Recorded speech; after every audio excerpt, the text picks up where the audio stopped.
The number one reason that you won't get to your health and weight loss goals is because they're not specific enough. If your goals are vague, then you won't know what steps are needed to get you to the goal. People often make generic statements about their goals, but they never identify the factors and variables that have kept them away from their goal. When you seek to create a health or weight goal, there are a few factors that you need to include. One is what exactly has interfered with your ability to achieve your goal. The second thing is what steps will be necessary to get to your goal. The third thing is, if appropriate, what is the time frame for your goal? Now, this doesn't apply to unreasonable or unrealistic goals. You'll never get to them, or if you get there, it won't be sustainable. Let me give you a few examples. So someone may say that they have a goal of not stress eating. They want to eliminate stress eating, which is not a bad goal to have.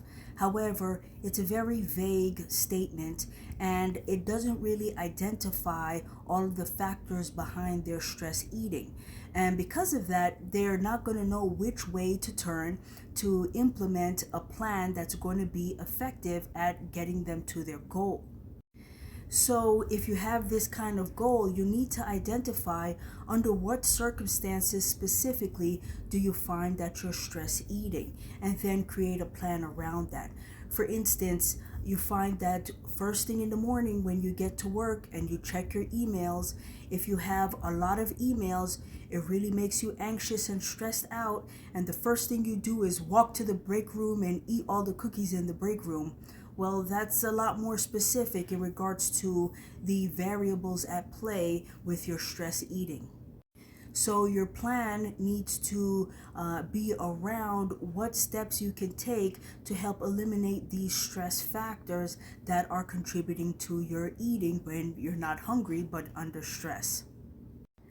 Maybe you need to pack your lunch and bring your own snacks so you have full control over the food you're eating. Put a rule in place that you're not going to go to the break room until lunchtime and stick to that rule. If you can hold on checking your emails, if they don't have to be checked first thing in the morning, then wait until you're under less stressful circumstances to check your email, and maybe you're less likely to go and have stress eating. Learning to implement other stress management strategies will help you when you're under stress so you're not turning to food. And so these are some of the things you have to consider when you're developing your plan to help you get to your goal. When I'm under stress, I'm actually going to go outside and get some fresh air and go for a walk. I'm not going to turn to food. But throughout the day, if I am feeling hungry, I'm going to eat whole foods as much as possible so that when I'm under stress, I am less likely to turn to junk food because my body is already nourished. Another example that you hear a lot is, I would like to have more energy. And that's not a bad goal to have, but what is needed to improve your energy? Why do you want to have more energy? You need to define these things. Someone may say, I would like to have more energy so I can play with my grandkids.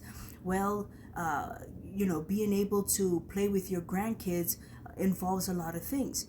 You want to be able to keep up with them. You want to be able to interact with them in a manner that you generally do not move during the day. That means you need to improve your strength, your endurance, your stamina. Are you low in energy because of your sleep habits? Have you recognized that maybe you don't get 7 hours of sleep at night, or it's frequently interrupted? You need to look at the variables that are interfering with your ability to get to that goal, and then create a plan that addresses those variables. The last example is weight loss. Some people say, well, I just want to lose weight. Okay, how much? Over what time frame? And have you identified all the variables that have kept you from losing weight up until this point? All of this information is important for you to be successful. Once you've identified all of those variables, then you have to ask yourself, Is your goal reasonable and attainable in the time frame in which you've created?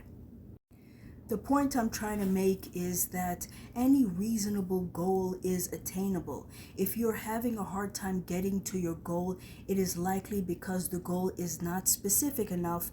Therefore, you do not know what steps to implement to help you get there. If you need help creating realistic and attainable health and weight loss goals, or you need help implementing a plan that will get you to your goals, click the link in my bio. Thanks.